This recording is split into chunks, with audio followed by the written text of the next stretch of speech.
Hello dear students, मैं विकास Kumar physics की online classes में आपका एक बार फिर से स्वागत है। आज अपन पढ़ेंगे जो नरम लोहा है और स्टील है उन दोनों में तुलना किसके आधार पर, सेथिल्य वक्र के आधार पर। अपन ने सेथिल्य वक्र पढ़ लिया था, बनाया भी था, जो अपनी लीफ की आकृति के जैसा था। उसी के आधार पर अपन क्या करेंगे, जो अपने पास नरम लोहा है और स्टील दोनों ही लोहे चुंबकीय पदार्थ होते हैं, उन दोनों में क्या करेंगे अपन, तुलना करेंगे। तो देखते हैं अपन।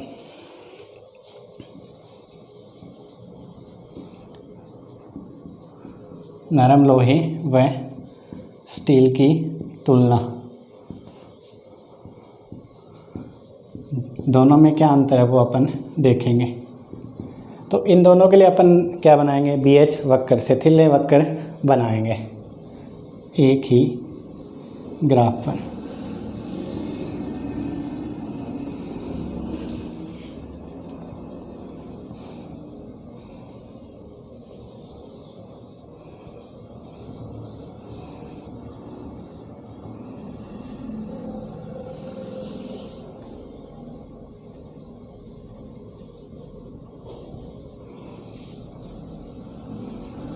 इसको बनाते समय मैंने आपको बोला था कि ध्यान रखना है कि ये वाला पॉइंट और ये वाला तो सबसे ऊपर होना चाहिए, ये वाला सबसे नीचे होना चाहिए। इस प्रकार बनाना है अपन को,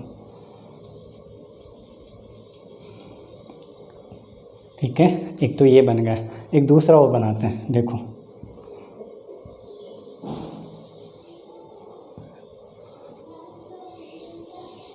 ऐसे,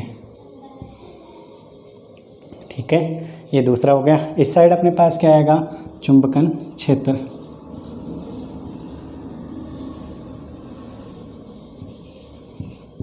H, ठीक है, एम्पियर अपॉन मीटर में। इस साइड आएगा अपने पास चुंबकीय क्षेत्र B,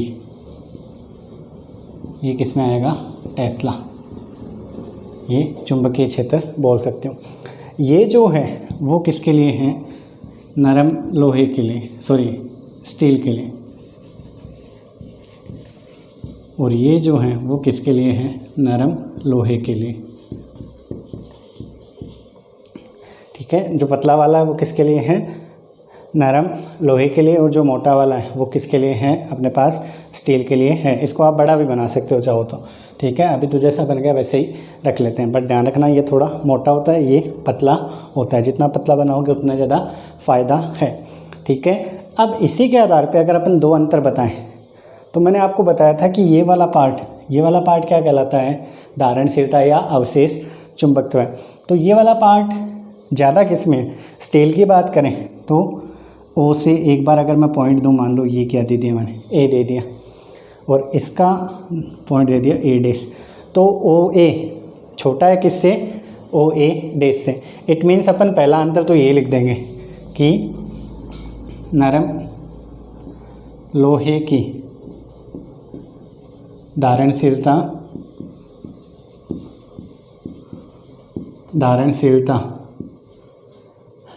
स्टील से क्या है, ज़्यादा, स्टील से ज़्यादा।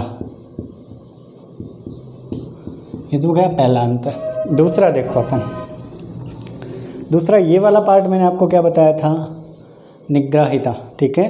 तो वो अगर इसको मैं B दूँ और इसको B डैश, यहाँ A इसके लिए दिया तो इसको A B दे दो, इसको B डैश, मतलब लोहे के लिए अपन ने A डैश B डैश लिखा है।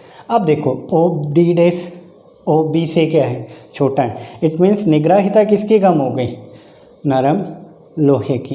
तो ये भी ध्यान रखना है, नरम लोहे की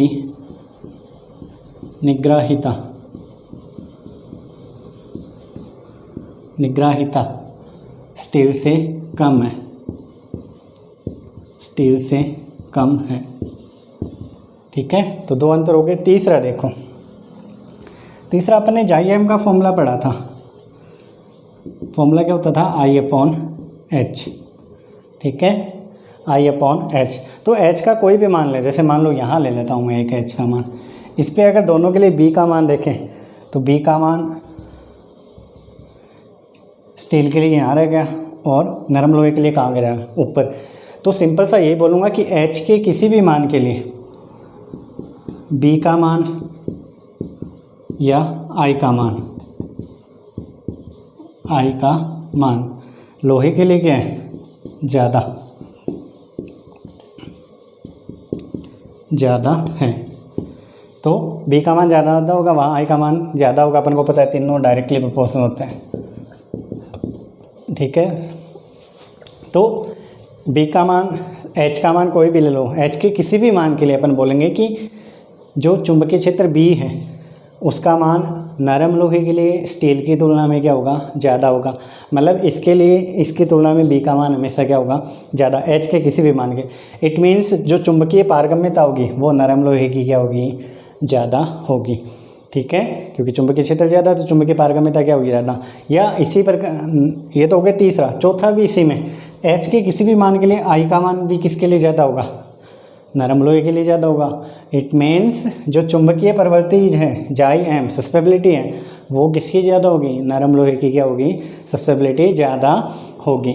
तो एच के किसी भी मान के लिए बी या आई का मान किसके लिए ज़्यादा है, नरम लोहे के लिए ज़्यादा। इसकी वजह से उसकी चुंबकीय पारगम्यता और उसकी चुंबकीय प्रवृत्ति दोनों का मान ही क्या होगा, ज़्यादा होगा। ये चीज़ आपको क्या रखनी है, ध्यान में रखनी है। तो 3 और 4 हो गए अपने पास। लास्ट वन की बात करते हैं। ये पतला है, ये मोटा है, क्षेत्रफल स्टील वाले का क्या है, ज़्यादा है। ठीक है, और एक चीज़ और बता दूं मैं, इसके बाद अपन पढ़ेंगे जस्ट, कि शैथिल्य वक्र का जो क्षेत्रफल है वो प्रति चक्कर, प्रति एकांक आयतन में प्रति सेकंड ऊर्जा ह्रास को बताता है। कि प्रति क्षेत्रफल जो है वो किसको बताता है, प्रति चक्कर, प्रति आयतन या एकांक आयतन बोल सकते हो, प्रति सेकंड ऊर्जा ह्रास या हानि को क्या करता है, वो बताता है। इट मीन्स ऊर्जा हानि किस में ज़्यादा होगी, स्टील में क्या होगी, ज़्यादा होगी, नरम लोहे में क्या होगी, कम होगी। क्योंकि दोनों के शैथिल्य वक्र को देखें तो शैथिल्य वक्र का जो क्षेत्रफल है वो नरम लोहे के लिए क्या है, कम है। ज़्यादा किसके लिए है, स्टील के लिए। इस वजह से जिसका क्षेत्रफल ज़्यादा है उसके लिए ऊर्जा ह्रास क्या होगा, ज़्यादा होगा। तो अपन सिंपल सा बोल सकते हैं कि नरम लोहे में ऊर्जा ह्रास कम होता है, स्टील में ऊर्जा ह्रास क्या होगा, ज़्यादा होगा। ये चीज़ आपको क्या रखनी है, ध्यान में रखनी है। तो ये था नरम लोहे और स्टील में अंतर। सिंपल सा ये है कि नरम लोहे के लिए अपन बोलेंगे धारणशीलता ज़्यादा होती है स्टील की तुलना में। दूसरी चीज़, नरम लोहे के लिए अपन बोलेंगे कि जो अपने पास निग्राहिता है वो क्या होती है, कम होती है।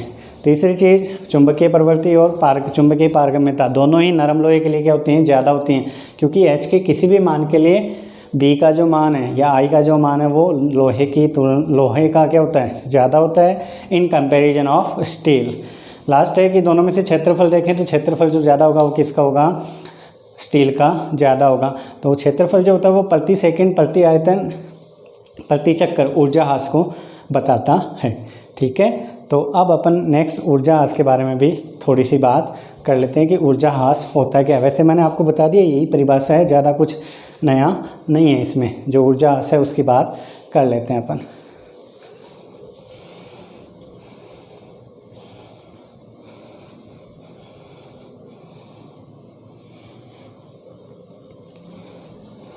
शैथिल्य ह्रास भी बोलते हैं जिसको।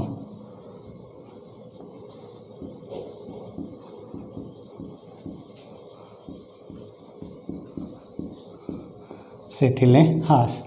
अब शैथिल्य ह्रास का मतलब क्या होता है कि ऊर्जा हानि होती है। अब ऊर्जा हानि क्यों होती है वो भी सुने कि अपन एक पूरा चक्कर करते हैं कि पहले चुंबकन किया, चुंबकन का मतलब उसमें चुंबकीय गुण प्रोवाइड करें, फिर उसको वापस विचुंबकित किया।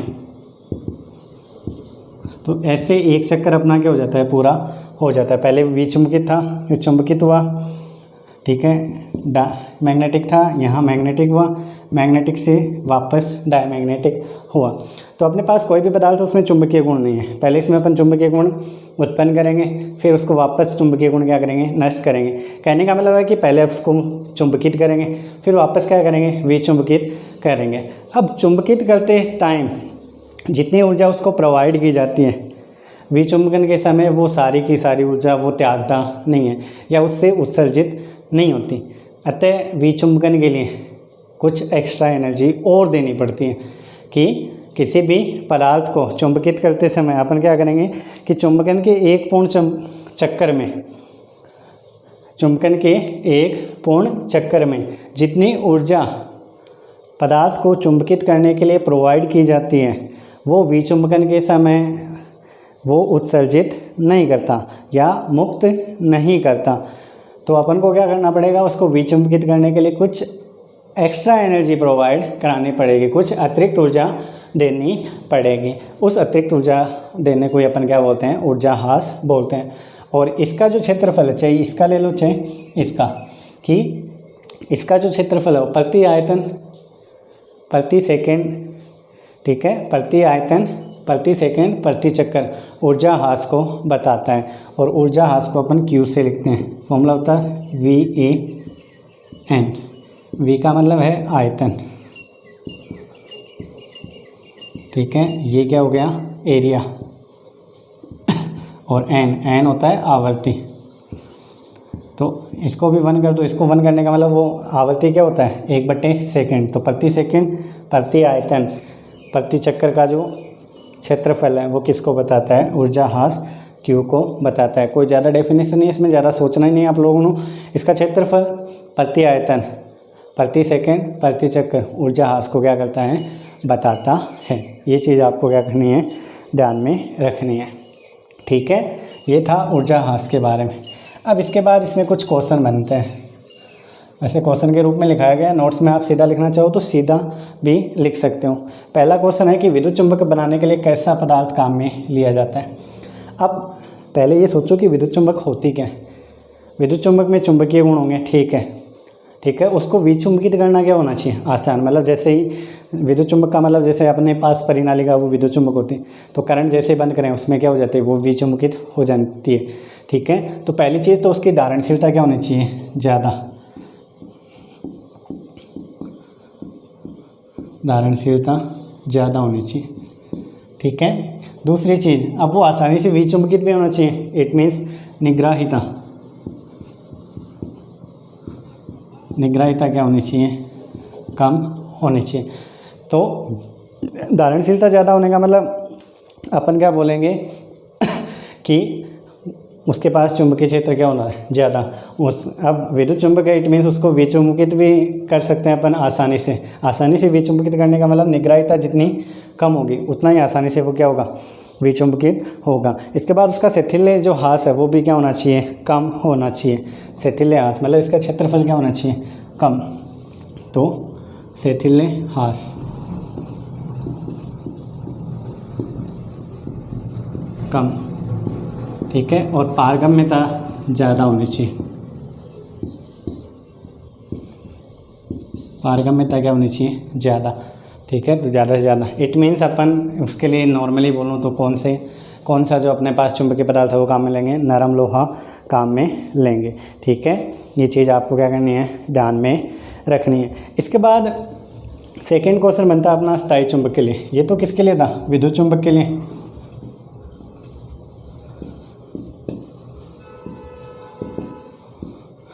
दूसरा बात करें अपन स्थायी चुंबक की। स्थायी चुंबक का मतलब है उसका चुंबकत्व खत्म नहीं होना चाहिए, तो धारणशीलता ज़्यादा, चुंबकत्व तो ज़्यादा होना चाहिए तो उसके लिए धारणशीलता ज़्यादा। अब उसका चुंबकत्व खत्म भी नहीं होना चाहिए, इट मीन्स जो अपने पास निग्राहिता वो भी क्या होनी चाहिए, इसके लिए निग्राहिता क्या होनी चाहिए, ज़्यादा। इन दोनों का ज़्यादा होने का मतलब उसका चुंबकीय गुण तो क्या होगा, ज़्यादा होगा, जो धारणशीलता के अकॉर्डिंग हो जाएगा। अब आसानी से उसका चुंबकीय गुण खत्म भी नहीं होनी चाहिए, इट मीन्स उसकी जो निग्राहिता है वो क्या होनी चाहिए, ज़्यादा होनी चाहिए। क्यूरी ताप का मान भी क्या होना चाहिए, ज़्यादा,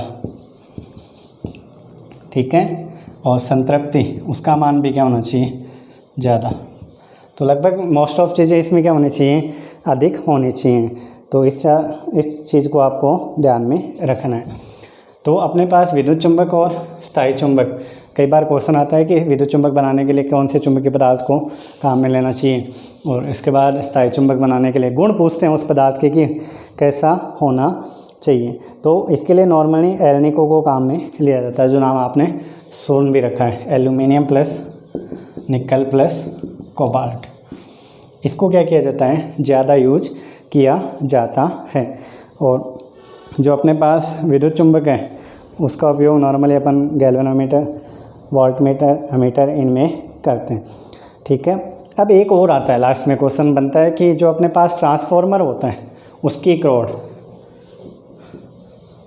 ट्रांसफॉर्मर क्रोड, कोर बोलते हैं इंग्लिश में, क्रोड नहीं सॉरी। अब ट्रांसफॉर्मर की कोर कौन से पदार्थ की बनाई जाती हैं, तो ट्रांसफॉर्मर की कोर बनाने के लिए ऐसे चुंबकीय पदार्थ का यूज करते हैं जिसकी पारगम्यता से ज़्यादा होनी चाहिए। ठीक है, जो पारगम्यता अपने पास वो क्या होनी चाहिए, ज़्यादा। दूसरी चीज़, इसके लिए जो शैथिल्य ह्रास है वो क्या होना चाहिए, कम।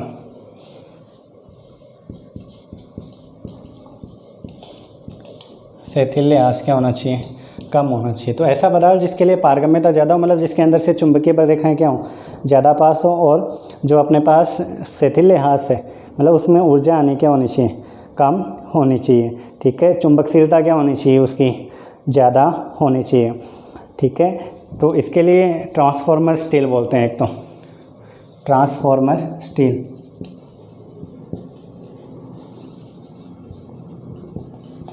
इसमें होता क्या है कि जो अपने पास स्टील होता है, ठीक है सॉरी, ट्रांसफॉर्मर स्टील का मतलब होता है कि इसमें अपने पास जो सॉफ्ट आयरन होता है, नरम लोहा,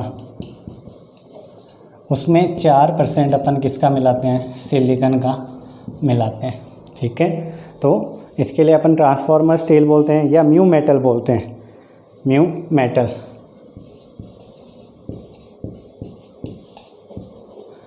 म्यू मेटल का मतलब मैंगनीज। ठीक है, इन सब का जो कॉम्बिनेशन है, मैंगनीज, फेरस, कोबाल्ट और निकल, इसका जो कॉम्बिनेशन है वो क्या कहलाता है, म्यू मेटल कहलाता है। इस चीज़ को भी आपको ध्यान में रखना है। तो ये था अपना लेसन नंबर 8, चुंबकत्व और चुंबकीय पदार्थों के गुणों के बारे में। ठीक है, इससे रिलेटेड न्यूमेरिकल है, न्यूमेरिकल ईजी है। इस चैप्टर में आपको कुछ फॉर्मूले याद रखने हैं उन्हीं पे। एक तो अपने फॉर्मूला पढ़ा था B बराबर B0 प्लस B1, मतलब B बराबर क्या पढ़ा था अपन ने, B0 म्यू नॉट I और म्यू नॉट H वाला। इस फॉर्मूले पे इसी से अपने पास फॉर्मूला आया था 1 प्लस जाई M वाला। ठीक है, म्यू R बराबर 1 प्लस जाई M वाला। क्यूरी ताप पे एक बार न्यूमेरिकल आया, क्यूरी ताप के बारे में पूछा गया। तो जितने भी ये टॉपिक्स हैं, जितने भी इसमें हैं, हाँ एक जो अपने पास जो पृथ्वी के चुंबकीय क्षेत्र के घटक थे 2, उन घटकों के बारे में भी, उन घटकों से रिलेटेड भी कई बार क्वेश्चन आता है। उसमें नति कोण या नमन कोण का मान दिया जाता है। ठीक है, तो अपन को तो पता है कि BH इक्वल्स टू क्या होता है, B cos थीटा। यहाँ जो थीटा होगा वो नमन कोण या नति कोण होता है। तो इस प्रकार ये अपना 8 चैप्टर ख़त्म होता है। नेक्स्ट लेक्चर में अपन पढ़ेंगे लेसन नंबर 9। न्यूमेरिकल्स हैं, आपको दिक्कत आ रही है, मेरे को पता है, बहुत से बच्चे पूछते भी हैं कि सर ये वाला। तो न्यूमेरिकल्स एक बार सारे वीडियो में नहीं बताया जाता, क्योंकि वीडियो में एक न्यूमेरिकल बनाने में 10 मिनट चले जाते हैं। तो जितना हो सके आप सॉल्व करो, आंसर कीज का यूज करो। हाँ, उससे भी ज़्यादा नहीं हो रहा तो फिर उनको एक बार आप मार्क करके रखो, या तो पूछ लो ज़्यादा हो रहा है कि ये नहीं हो रहा, या कोई भी न्यूमेरिकल में दिक्कत कहाँ आती है, छोटी मोटी आती है, ज़्यादा नहीं आती, क्योंकि कैलकुलेशन वगैरह तो आप खुद कर लेते हो। कई बार फॉर्मूले में आ जाती है, कई बार कोई चीज़ समझ में नहीं आती कि ये चीज़ आई कहाँ से। तो वैसी चीज़ें आप लोग मेरे से पूछ सकते हो। ठीक है, मिलते हैं नेक्स्ट लेक्चर में विद लेसन नंबर 9, फ्लक्स, चुंबकीय फ्लक्स से रिलेटेड वो चैप्टर है, फैराडे के नियम से related. Till then take care, thank you.